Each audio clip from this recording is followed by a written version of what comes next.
Hi, this is Dr. Richard Ruling, here to share with you on end-time events and truths. This one is titled Ancient Landmarks versus Present Truth. A brother sent me some information thinking maybe I was against the ancient landmarks. I'm not. Those all stand, but there is a present truth beyond that that is not in conflict with the landmarks.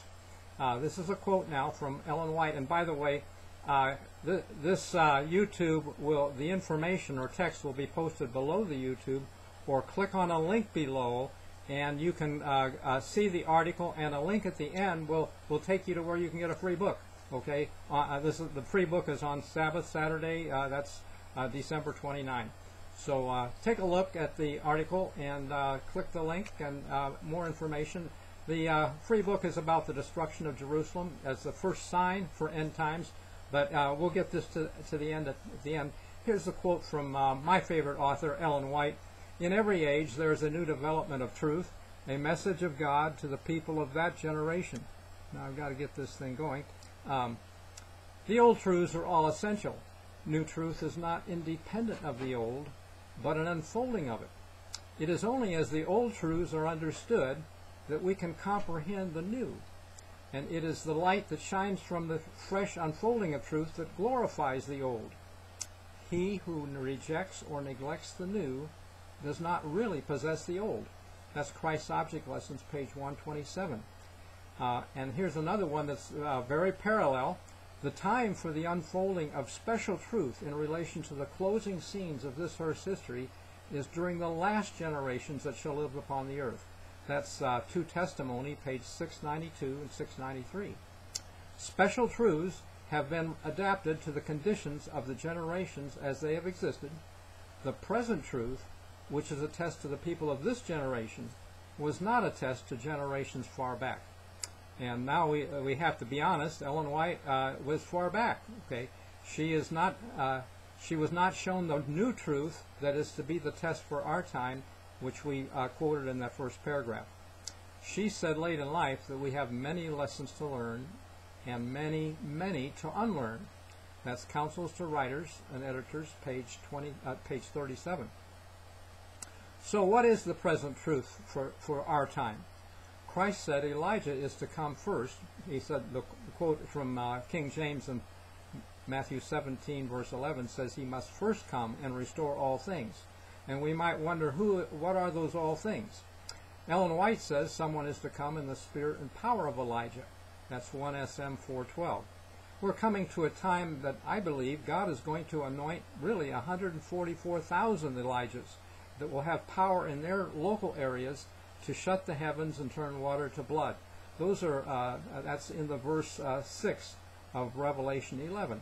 So we can look forward to that time, and I believe it is before the Sunday law when the beast ascends to make war and to overcome. That beast gets equal time, 42 months.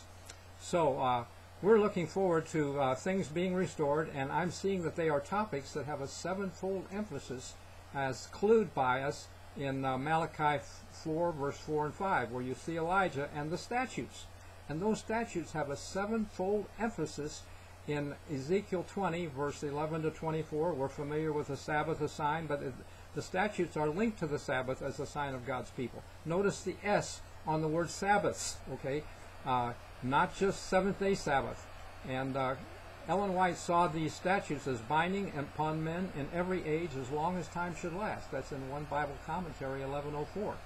Statutes support the annual Sabbaths, and she did too. She said the Lord Jesus was the foundation of the whole Jewish economy. Its imposing services were of divine appointment. They were designed to teach the people that at the time appointed, one would come to whom that ceremony pointed. Christ's Object Lessons, page 34, and we'll look at more statements later. SDAs sadly think that all those times were fulfilled. We're just waiting for the second coming, failing to see her saying that all three angels' messages are still to be given, showing the order and the application of prophecies that bring us to the third. The point is that prophesy again in Revelation 10, verse 11, it really means to give the same messages that caused the bitter belly back in 1844. They gave a message of impending judgment, and the bridegroom comes. And God did that in Egypt. He came as, he executed judgment, it says in Exodus 12:12, and he came as bridegroom, took his people to a covenant, and later said, I'm married to you. Paul included that history, and all those things happened to them for examples written at the end of the world. That's for us, really, because he is including the Exodus in verse 1 of 1 Corinthians 10, verse 1 and 11. Okay. So Adventists focus on the investigative judgment, and they think that continues till probation closes. And they are really not seeing that that is the time of the end, the time of the dead, that they should be judged. Revelation 11, verse 18. And Ellen White understood that it would pass from cases of the dead to cases of the living, and I think we will face life and death issues like Daniel. Daniel means God is my judge.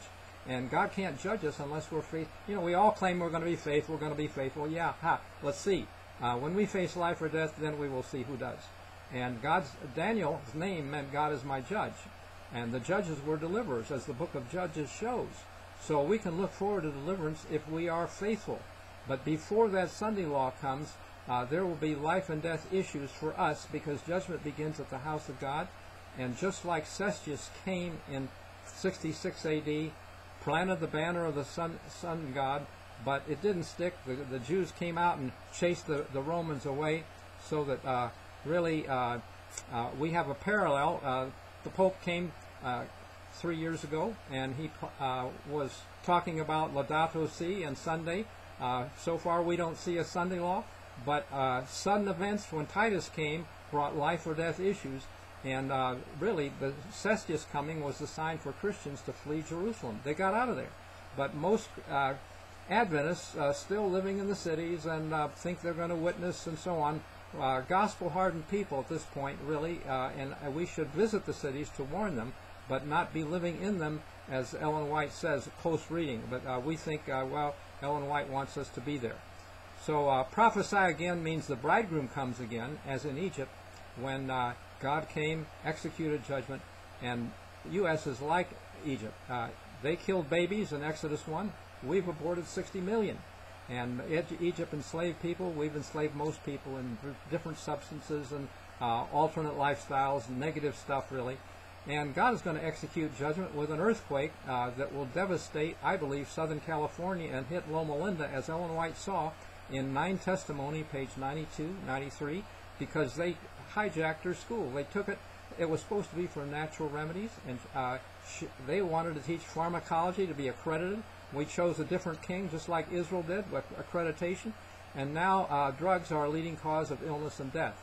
And we're going to get summons to judgment. And the wedding parables, that every summons did have a date and time, and God won't do anything without revealing it. It says in Amos 3, 7, and 8, which includes the lion's roar. Christ is the Lion of Judah. He roars, and the heavens and earth will shake, it says in Joel 3:16.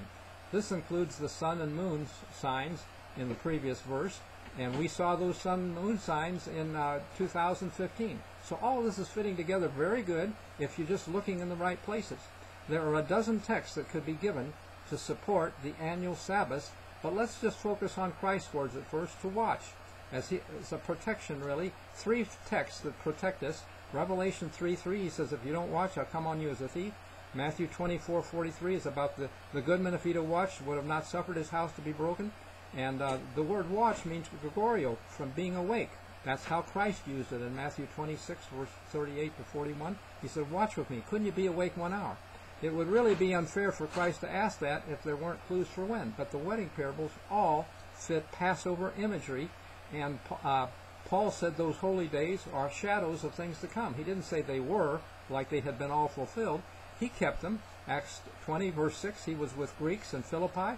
In 1 Corinthians 5:8, he was with Greeks in Corinth. And Ellen White understood this. She says the types that relate to the second advent must be fulfilled at the time pointed out in the symbolic service. And she shows how to keep it, the Passover that is, but Adventists just gloss over it. In Desire of Ages, page 652, she says, as he, Christ, ate the Passover with his disciples, he instituted in its place the service that was to be the memorial of his great sacrifice. And so in its place would mean at Passover. And that night was a microcosm of end-time events that we can be ready for if we do what Christ said. and celebrate the Lord's Supper on the eve of Passover, not weekly as the Catholics or quarterly as the Church does now. There's no evidence biblically for that. We say as often as you eat this cup, but why don't we don't want to do it weekly or daily, you know. Let's do it when he said, "Blessed is the servant who is watching, he will gird himself, make him sit down to eat, and serve him," in Luke 12:37. That suggests a repeat of the Last Supper imagery. He served them then. He's going to do that again. I think if we're watching, could be blessed greatly. It says, "Blessed is that servant."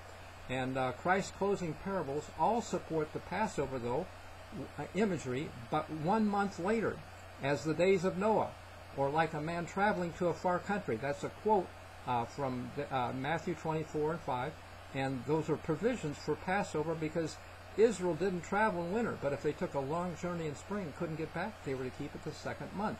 And so now that we understand the law better, we can see that those are clues for when. God isn't going to do anything without revealing it, it says in Amos 3:7. And so it's revealed. We just need to figure it out because we can't watch every night. That wouldn't work very well for us. As the days of Noah, the next parable begins, "Then shall two be in the field, one taken, the other left." Then means same time. So we might not think Noah's time was important, but if you get to the next parable, we want to know when martial law is. We don't want to be taken to a FEMA camp. Last verses of Luke 17:37 imply it's death, where the disciples asked, "Where is that going to be?" And Christ said, "Well, where the eagles are, where the body is, there will the eagles be gathered." It implies not a good situation. It's the dinner of the birds in Revelation 19, around verse 11. And so we can be ready and don't have to be fleeing if we fled earlier. Christians fled the cities with the sign of Cestius, and I think a month or two earlier would be better than a day late, because when Christ said in Matthew 24, if you see basically the abomination which early Christians understood was military, they fled, and they were not to even go down into their house to get their things. The question is, do you want to take your things with you or not to the country? I think plan early and get there. Have an exit plan, as even some patriot people that don't believe in the Bible are seeing. But Adventists are just peace and safety, and sudden destruction is coming. So thank you for considering this. Take a look at Christ's first sign for it is really the first sign in Matthew 24 is when the temple is destroyed, Jerusalem's destruction. And we think, oh, that was just that was just 70 A.D. But Zechariah 14, verse 1 and 2 says the day of the Lord comes, and that's the end time period, and all nations will be gathered against Jerusalem, not just Rome. We will see it, and the day of the Lord has been signaled by the events in 2015, like the sun shall be darkened, moon turned to blood before the day of the Lord. Word before is panim, mean facing. Those events are facing the day of the Lord, the end time period. So we just think, we're really like Laodicea, blind and naked, it says in verse 17 of Revelation 3.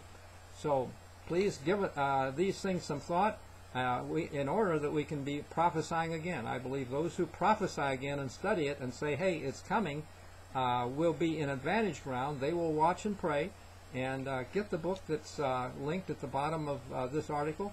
And thank you very much. God bless you.